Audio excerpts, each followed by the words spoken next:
The 2024 Judicial Candidates Forum is made possible by a partnership between PBS North Carolina and the North Carolina Bar Association. Joining us now is Democratic candidate for North Carolina's Supreme Court, Allison Riggs. Ms. Riggs, thank you so much for taking time out of your busy schedule. Thank you so much for having me. Well, it's election season, and your name is one of many on a large North Carolina ballot in 2024. Tell us about yourself, your background. Why do you want to remain on the Supreme Court? Yeah, I grew up in West Virginia from humble backgrounds, put myself through school, undergrad, master's in law, and settled in North Carolina like many people did for opportunity and because family settled here. Been here now 16 years and love it.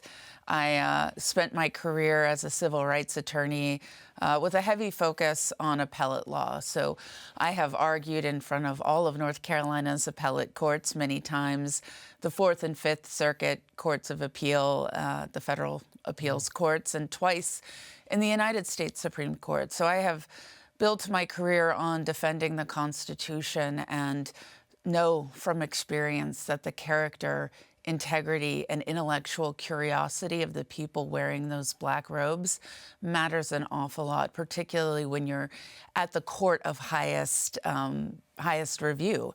And so I want to continue my work and public service in a different way and continue to stand up for our constitutional rights.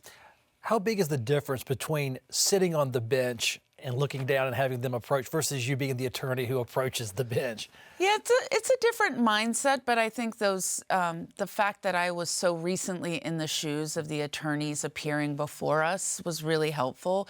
Appellate courts are very different than trial courts.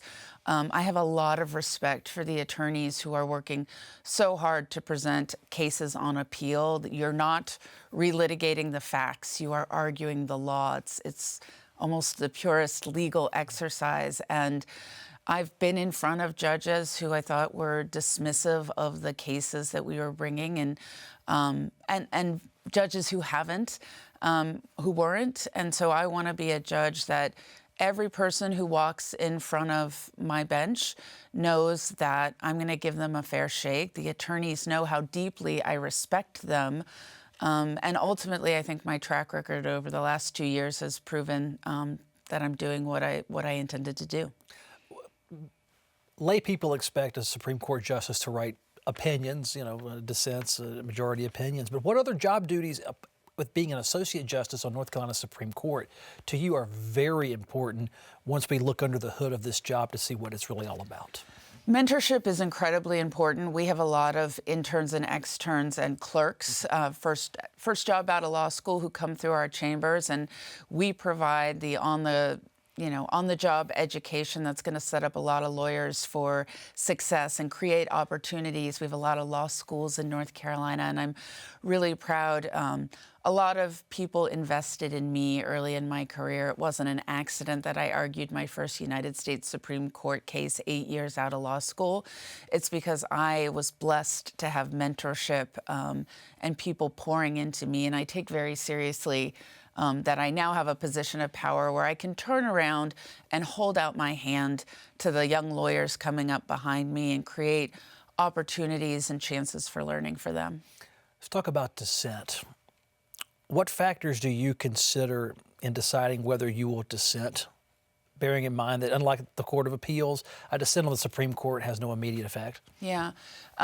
Well, actually, the role of dissent on the Court of Appeals has changed recently, too. It used to trigger a right of appeal to the Supreme Court. But I've given this a lot of thought since I joined. Obviously, we have partisan seats. There are 5 Republicans and 2 Democrats. And if, my seat is, I'm a Democrat and one of the 2 Democrats, I want to build bridges. That is my first and foremost goal, to get to the right answer.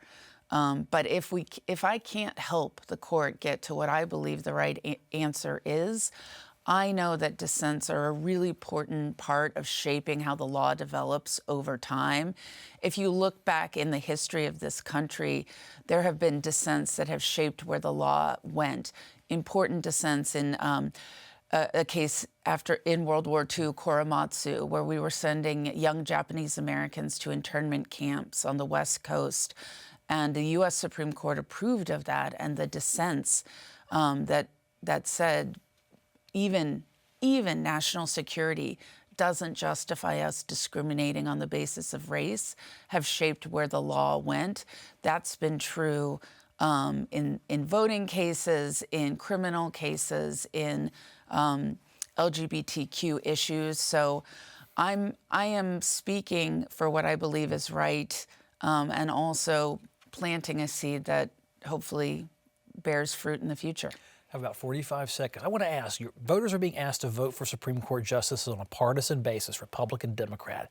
How much should partisanship link to predictability if a person votes with their party or even against their party in choosing you or your opponent? Yeah, well, partisan politics have no role in the court.